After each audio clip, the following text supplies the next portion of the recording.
Hi there, it's Kerry here on the Source Radio. I know for anyone looking at the website, it does appear at first glance like fuck all's been going on. We need to change that actually. But we're getting ready to go on air somewhere at the moment in a couple of months' time. I won't say where in case it doesn't take, but I want to tell you about some of the shows that we're going to have coming up and also test this out, an idea for the breakfast show.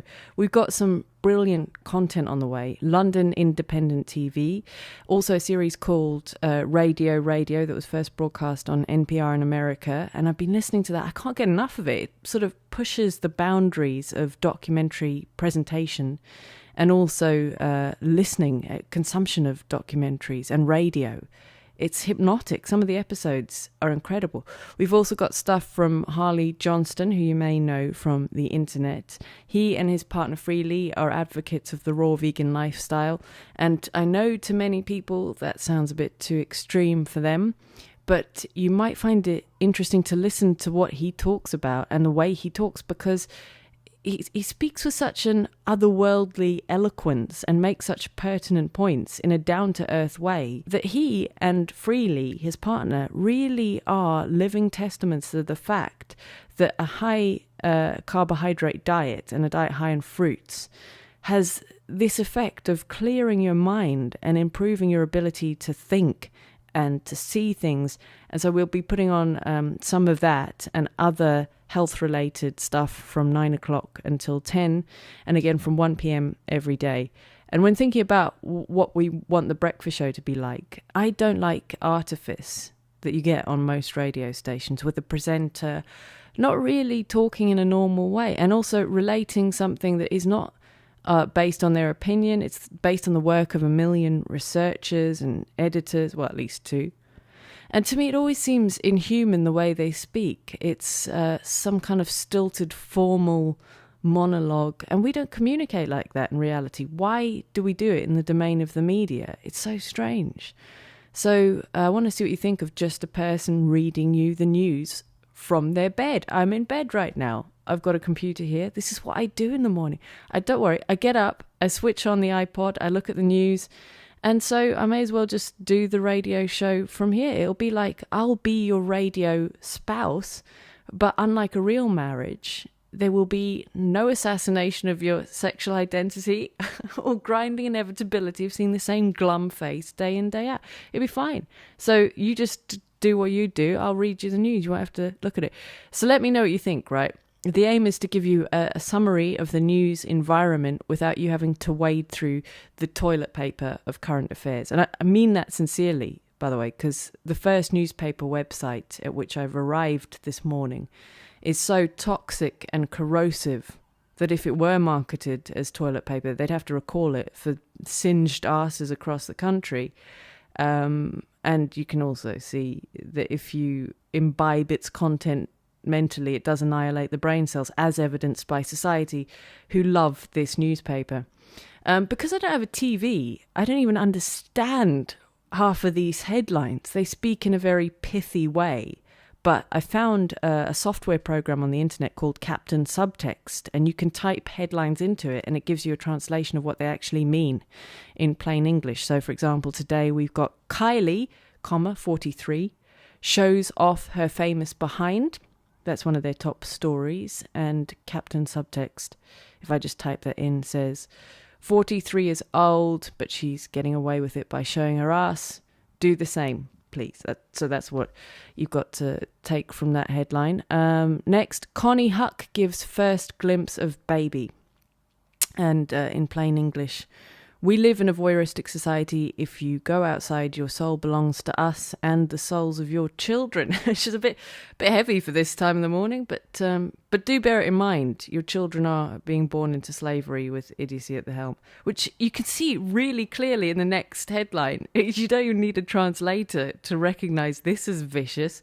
I don't know how to pronounce this woman's surname, but she's a celebrity. It just says, late night. Makeup-free Katherine Heigl looks tired and washed out after adopting second baby. Now, you know this one's going to be bad in plain English, don't you? says here, we live in a Stepford wife society outside the domain of familial love and sensible priorities. We're like a jealous husband who's lost marital love to a new baby. You fucking bitch. You haven't painted your face for the cameras. We're going to make out you're an unfit mother and sick. You will see things our way in the end. But I can see why they abbreviated that to what they've got there. Makeup-free Katherine Heigl looks tired and washed out after adopting a second baby. Because that's just, it's easier to fit on the front page. So I can see that. There's one story here involving a man who I must admit I don't know. But it looks like I should know him if they're putting him in the papers. It says, a bulked up Joseph Gordon-Levitt looks like Jersey Shore star on the set of new film. I don't know what Jersey Shore is either, but he is pretty bulked up. And according to Captain Subtext, if I just type that in, it should read, we don't care how much soul-destroying time and effort it takes you to inflate yourself to biblical proportions like a veiny, bloated pufferfish. Big muscles are the mark of a man. So, good luck to him with the imminent heart attack. So that's a rundown of the stories in the papers today. I might disable the comments on this, if only to hide the fact there won't be any comments. I'd disable them and it looked like the backlash was mental. I had to shut the public down, man.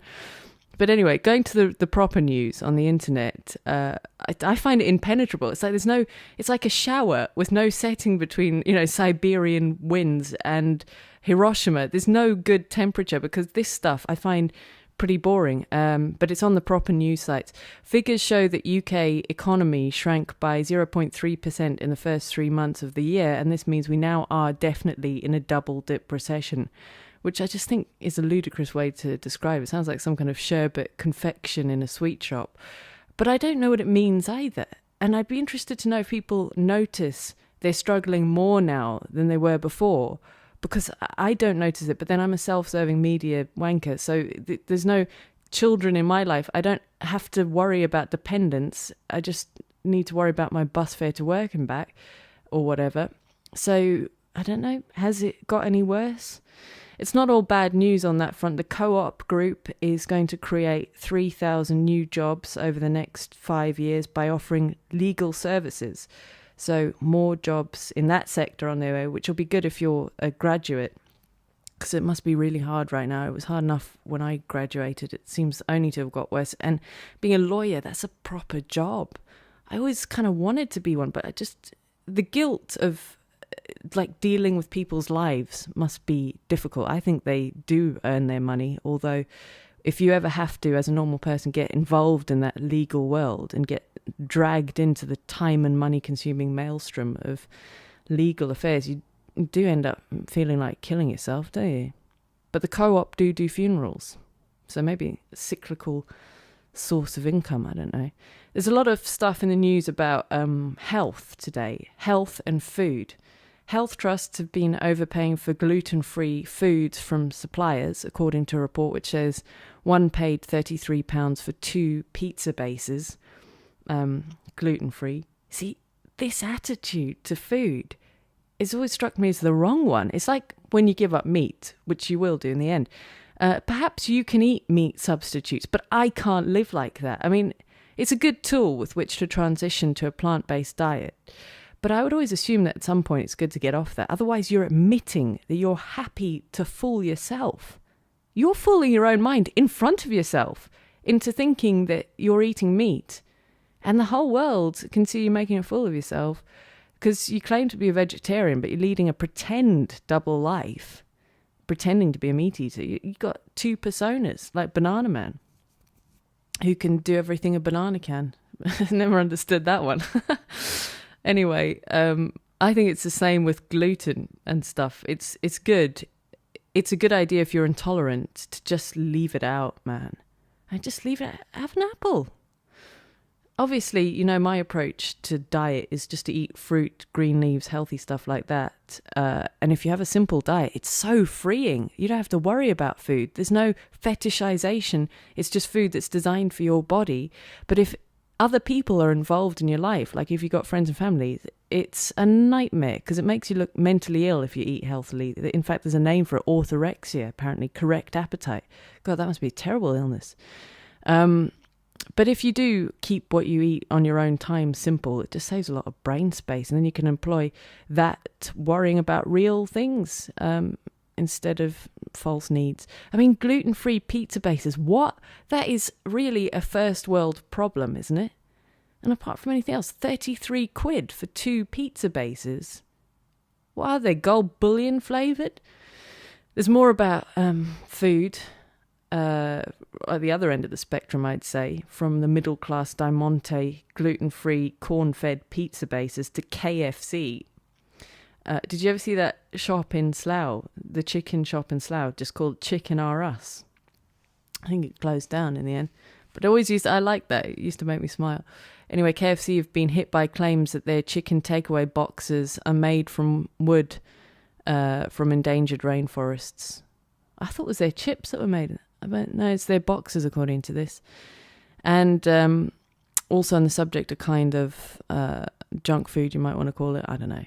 Donuts could be hit by George Osborne's pasty tax if they're served warm. So you have to have them like rock hard and cold. You see, if nothing else, this does prove one thing that I think we've always suspected for a long time. Politicians are not human. They don't eat food. They're androids who feast upon silicon, I'm guessing, and the fear of the masses. That is true. So, because they don't operate in the real world, they make normal life so difficult. They can't possibly be involved in it.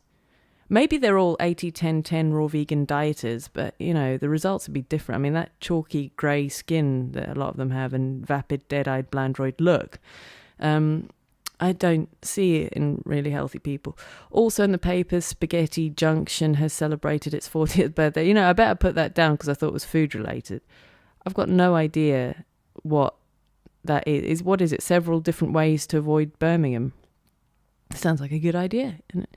I've never been to Birmingham. Actually, that is cowardly to criticise places you know nothing about. I get that a lot. If I say I'm Scottish, people down here in England have a preconception about the place that we all talk in really high voices. And I don't know why they get that, but their impressions always are like the, Kerry, how you doing?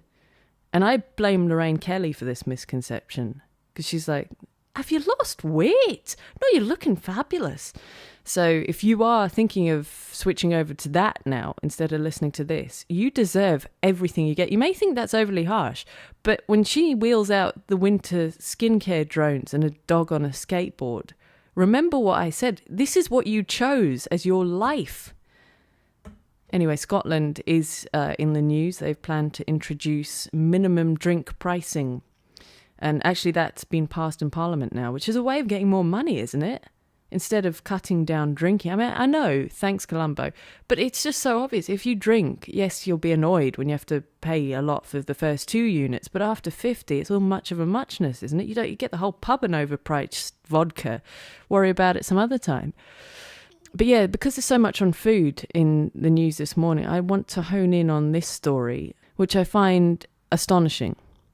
Researchers at the University of Pennsylvania and Cornell University have found a way to reduce the amount of snack foods people eat using Lay's stackable crisps. Imagine Pringles. That's our version of them in Britain. They dyed some of these crisps red and stuck them at various intervals in the stack, anywhere from 5 to 14 crisps. And they found that these red marker crisps caused people to eat fewer overall, as much as 50% less. It was a visual method of suggesting portion control, because that's how suggestible people are. Tell them to do something, they bloody do it, won't they? The coloured chip did all the work, said Professor Paul Rosen, who's a professor of psychology at the University of Pennsylvania and one of the authors of the study. The study showed that segmenting foods gets people to eat less. What? So that's great news. Dye your Pringles, everyone. We'll all be buff for the first day of summer. Unless you're colourblind, in which case you're fucked. You know, what a waste of life. I'm sorry, it makes me incandescent with rage. This is all crap. How much research money did they get for that? No, seriously, Universities of Pennsylvania and Cornell, I want to know how much of your citizens' money you took to dye Lay's stackable crisps. The fact that there is such a thing explains to me everything I need to know about why no one should ever bring another child into this circus. When there are people starving out there in the world and you're painting stackable crisps, how do you sleep at night? The cure for obesity is not a secret. It's not this. And I don't think it's exercise more and eat less either.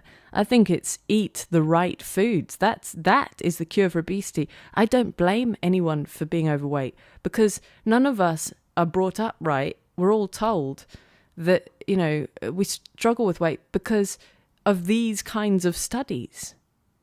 When you eat foods that your body recognizes, it stops being hungry at the appropriate time. Do you want proof of that? Well, look at the animal kingdom. The animals that forage do not become overweight because the foods they're meant to eat communicate correctly with their body and they stop eating when they're full. The same is true of humans. The reason you might not believe that, if that approach hasn't worked for you and you're listening and thinking, well, I'd love to eat produce, but that stuff is my least favorite food and I'm just not the kind of person who could live like that. Well, I suggest you watch Doug Lyle's Pleasure Trap videos on YouTube, possibly less exciting than the title might suggest, but they're about cravings and why for the first month after you change your diet, cravings are so real and so hard to deal with, and why you've got to have faith that they will subside. What they are is just your body going to what it's always known because it's a reliable source of calories and sort of alerting you to the fact that, whoa, it's like, you've changed your diet. What are you doing? Don't you want the old stuff? That's what I've been brought up on. Don't you want the old stuff? But after about a month, that stops. And that would be my advice to people re-snacking. If you want to eat less, eat real food. Don't eat stuff that's classed as a plastic, which a lot of processed food actually is. And also the GM cardboard frankenfoods, bleached, boiled, steamed, and fortified with pharmaceutical grade vitamins in the vain hope you have any chance of absorbing it, even though it's man-made. Eat food without a label. Oranges, bananas. Eat an apple. You must have heard of apples. If you want to eat less snack food, don't buy snack food. It's designed to make you eat it through extensive testing and development. I mean, seriously, dyeing addictive trigger foods. People make this mistake with food, I think. They say everything in moderation. You wouldn't say portion control for crack cocaine, would you? Or moderate your intake of tobacco. I mean, at least, although some people do that, we generally understand it's better to give it up. And I think more people die from dietary-related diseases than even tobacco. And, if you have a drug problem, the cure is to find a way of wrenching yourself out of that mindset that it's part of your life and getting to a place where it no longer is. If you have a food problem, no wonder you can't do the same when even scientists who are our authority presenting you with ways that the cause of your problem is part of the answer to your problem. So I think, with diet, just think addiction, think chronic addiction, and you'll be all right. I've got a friend who's going through rehab at the moment to get over an addiction to crack cocaine, and that's what they do. They give you new activities, a new life, get you away from the problem. They like going rock climbing this weekend, which I did find a little bit ironic because, can you imagine that email? Look, we're going to get as high as we can on these rocks at the weekend. Does sound like a misinterpreted message, but none of them seem to notice. It's going to be a good weekend, very sunny. Anyway, there are some uplifting stories in the news this morning. Eddie Izzard has been trying to run 27 marathons in 27 days as a tribute to Nelson Mandela and the 27 years he spent in prison. People are criticising him, saying, what's the point?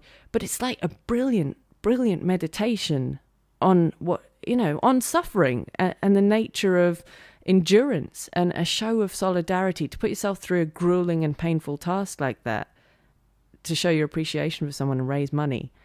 I just think it's brilliant. He's encountered problems on the way. He's had to stop running the marathons for the time being due to humidity, severe terrain, altitude, lots of things.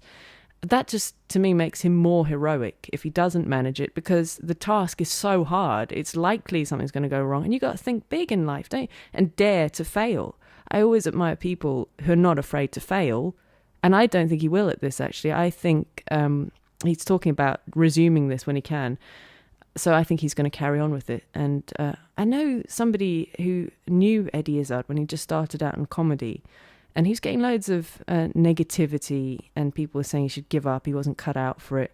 But in an interview once, I heard him saying there was never any doubt in his mind that he would just change his act, and he would find his comic voice at some point if he persevered. And of course he did. Now he's one of the most recognized and loved comedians in the world, and it's just an amazing triumph of determination and skill, and he's just brilliant. So I'm really hoping he can do this, his latest challenge to himself, 27 marathons in 27 days. Let's support him if we can. Let's go on the internet and see if we can send him some goodwill. I don't know. I'm not going to tell you the URLs. If you want to do it, bloody do it. Same with nutrition advice. If you think I'm wrong about it, don't shout from the sidelines. Look it up. Do the research. If you're about to brush your teeth this morning, will you do it tonight? Apparently a quarter of people only brush their teeth once a day. That annoys me because I bet their teeth are still better than mine. I've got about 7 fillings and I'm 30, which nowadays is an age where most people have none. So I'm told, of my generation, I think at my age, my parents, had already had a few teeth out. I don't know. But do you know what my dentist's explanation is? It's that I'm Scottish, but not to do with the calcium in the water or lack of vitamin D from the sun or diet or anything. He reckons Scottish dentistry is different. Up north, they tend to drill your teeth at the first sign of anything wrong. In the south, they know that tooth decay doesn't really progress, most of it, so they just leave it. I wish I'd known that a few years ago. However, I console myself with the idea that these superficial things in life don't actually matter as much as capitalism would have us believe. Tanning is massive, nail salons are massive, fashion, makeup, slimming, preening, posing, writhing, all these industries are huge. But on the internet this morning, something here about how all the cool men, I would say, in the UK fancy Christine Lagarde, who's head of the IMF, the sort of lender of last resort to countries in trouble. And some of what I would call our top men in Britain claim to have a crush on this woman. Robert Peston and Jeremy Paxman, 2 of many who are mentioned here. And they don't say they've got a crush. They admit she's got an amazing presence and they admire her, and they go a bit stupid when she's around and stumble over their words and stuff. And after watching her on TV a couple of times, I've got a crush on her. She is my definition of beautiful. Normally when women are discussed in this way, it seems irrelevant to me and I get annoyed. I'd rather judge them on what they do. But here, the fact that here's a woman who's 56 and she hasn't had any ridiculous cosmetic surgery to try and shoehorn herself in to the mold the media normally prescribe, which is under 30 or whatever. She doesn't dye her grey hair. She doesn't wear a ridiculous window box in the front of her dress. But instead, she has an unmistakable style and wears her age with a jubilant celebration in elegance and finesse. And it just, I can't tell you, it makes me really happy, because that's the problem that women face today. We don't know how to be beautiful in any way other than the way capitalism prescribes to us, and that's unattainable. I mean, this is the kind of beautiful that's real, don't you think? I'd be interested to know what you think. I mean, that it's achievable if you're healthy, if you work on making yourself smart, well-informed, polite, charming, and everything you could do to make yourself the way she is would be good for you and also the rest of the world. Her style says, I'm engaged with the world. I've made an effort to look nice for you. And it doesn't say I'm tanorexic blandroid who's better than you are. I've spent all my time and money on my appearance that I could have spent on other people but chose not to. The reason she's conventionally attractive as well is because she's slim and healthy looking. That's not the result of any self-destructive behaviour. She's a teetotal vegan who cycles 20 miles at a time quite often. So sorry to focus on a woman's appearance and presence rather than what they're doing, but that, the fact she's doing a good job, the fact she's intelligent is part of that. I was talking to Mum about her the other day, funnily enough, before this story, with regard to whether my mum should bother to dye her hair or not anymore, because Lagarde is one of the women who doesn't, and it really suits her. And Mum was saying, I don't want to look old. I'm of the opinion that when you arrive at the age of 70, you should have shaken off these concerns, which are pointless. But we live in the kind of broken society where our ideals of beauty are prescribed by the media, and the brand that's become normalised does make British TV look like the Nazis won. It's kind of Stepford Master Race on there. But it's the currency with which you buy affection in a way. And it doesn't matter what age you are, you're going to have to conform to it. It just becomes harder and harder as you get older. And then my mom pointed this story out to me. And she said, yes, a few men do like Lagarde, but sweetheart, actually only people like Paxman would like her, because it takes a man of unusual intelligence to appreciate beauty that real and intimidating. And realistically, if you want a boyfriend, you do need to make the most of yourself, sweetheart. You need to dye your hair a bit lighter, show off your figure a bit more, and don't try and be clever or funny all the time, because they don't like that. Honestly, they don't like. And it's just, I don't like them though. I could try and be a real person and use the distasteful aspects of my demeanour, the not quite right hair colour, ordinary clothes, that kind of thing. I could use them as a filter to get rid of the moronic gristleheads who are intellectually impoverished and uncultured and think purely in terms of animalistic lust, which I did. I said that to my mum and she just laughed, as she always does at these ripostes, in a wise way, and said, yeah, all right, Kerry, good luck with that. Anyway, another person who's been busy on Twitter this week and is being accused of attaching herself to stories that haven't got anything to do with her to gain public awareness is Louise Mensch, who is, by the way, so conventionally beautiful. I would imagine she's another one who is quite a seductive person in real life too. But the difference is, and I'm sorry to discuss again people's appearance, but there's a fragility there in the fact that she admitted to having plastic surgery. There's a dissatisfaction with who she is that shows a kind of immaturity that I don't think most of us have to that extent, because most of us have learned how to be ugly growing up and we can sit with it a bit better. But when you're naturally that beautiful, that close to perfection, you've got a lot invested in it. So when gravity does come calling, which I don't think it ever did in her case, it must be terrifying. And it might not seem proper to talk about the appearance of females when it's more what they do, but it's pertinent. It is, because that's the main struggle that faces young women today, society's mind vice that keeps them quietly insane with self-loathing. If even models aren't pretty enough, if even the genetic freaks so rare that they've been put on their pedestal, if even they are airbrushed, then our ideal of feminine beauty has been sharpened to so fine a point no woman could balance on top of that. So to have cosmetic surgery for age-related things, unless there's a very good reason, is voluntary female enslavement when you do it. And you're not just enslaving yourself, it's your fellow women too, to whom your Stepford face is further confirmation that their age is frowned upon. And Louise Mensch's main beauty, I would have thought, is how clever she is. I mean, if I was a man, well, if I was me, I'd find that attractive, the fact that she's got something interesting to say. I might not agree with everything, but she's got guts and self-assurance. But then once you go under the hammer, all right, once you go under the knife, to deny your age as though it's something of which you're ashamed rather than grateful. Most people in history have not made it to that age in recent history. You know, you should be grateful. I don't think you've got the right to argue for equality, because by doing that, you've shown that you're accepting inequality. And that, ladies and gentlemen, is why today I'm ordering you to go out looking like the true lubricious creature you know you are, in just the way you are. And fuck anyone who doesn't see it. They've shown themselves to be idiots. That's what's happening online this morning. That's what I plan to talk about on this bed show. That's what I do. I'm in bed reading the news. If I had a partner, that's what I'd be talking to them about maybe. But because my hair is the wrong colour, I've never managed to secure... You know, it hasn't worked out. I need to take a different approach. And then what I'm going to do is hand you over, because half an hour is enough speech, right? I hand you over to a talk that I found in the vein of TED Talks, if you like them, that I found that I think you might like. And I know what you're thinking. It's going to be a nightmare to do with rights. But it won't be. Everyone's agreed that we can have it for free, because when you get brilliant talks, people want them to get out there.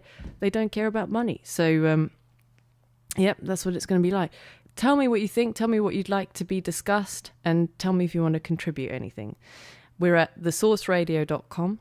Have a good day. Bye.